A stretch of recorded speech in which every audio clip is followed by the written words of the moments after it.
টাকা চেয়ে মাহফিলে বক্তব্য দেওয়া কি জায়েজ আছে? আসলে মাহফিলে বক্তব্য দিতে যারা আসে, দূর দূরান্ত থেকে আসতে হয়। এক মহিলা একটা বিড়ালকে আটকে রাখছিল, বিড়ালকে আটকাইয়া খাওয়ায় নাই।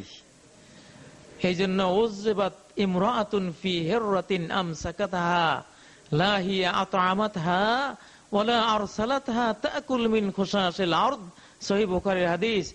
বিলাই যখন আটকাইছো তখন তো খাদ্য দেওয়া ফরজ ছিল, খাদ্য কেন দিলা না? তার জরুরিয়াত কেন দিলা না? এখান থেকে মাসালা হলো আল উজরাতু আলা মান লাহুল হাবস, ইমাম সাহেবের বেতন কেন হালাল?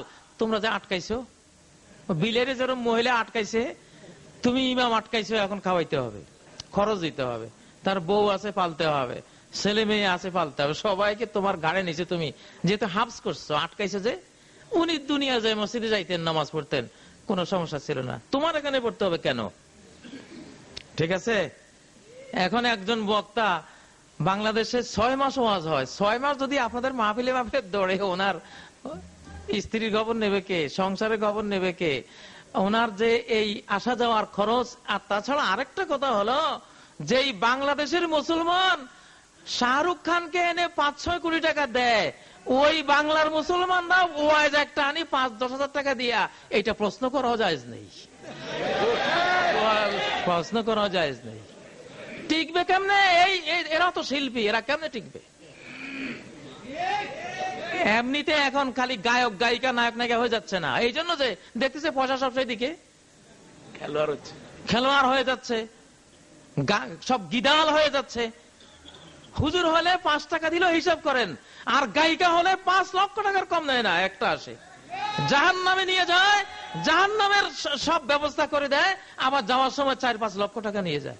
ওখানে কোনো প্রশ্ন নাই, অতএব এখানে প্রশ্ন করা যাবে না। হযরত ওমরের খেলাফত কালে একজন ওয়াইজ মুবাল্লিগ মুআল্লিমকে এমনিতেই ফাও রাষ্ট্র থেকে যেটা দেয়া হতো, আজকের বাজার হিসাব করলে 1 লক্ষ টাকা হবে। কথা বলছেন? মুসা আলাইহিস সালামের মা ফেরাউনের রাজকীয় বেতন খেয়েছেন, রাজকীয় খাবার খেয়েছেন, খেয়ে দিয়ে তার ছেলে মুসা আলাইহিস সালামকে লালন পালন করেছেন, ঠিক কিনা? ওয়াইজরা বক্তারা যেগুলি আপনারা দেন, এগুলি মুসা আলাইহিস সালামের মায়ের ওই খাবারের মতো, ওই বেতনের মতো। কথা বলছেন? এটা হাদিসের মধ্যে এসছে তো। অতএব ইসলামকে টিকিয়ে রাখতে হলে আমাদের এই বিশাল বক্তা শিল্পীদেরকে হেফাজত করতে হবে, নাহলে একসময় গিদাল ছাড়া আর কিছু পাইতেন না।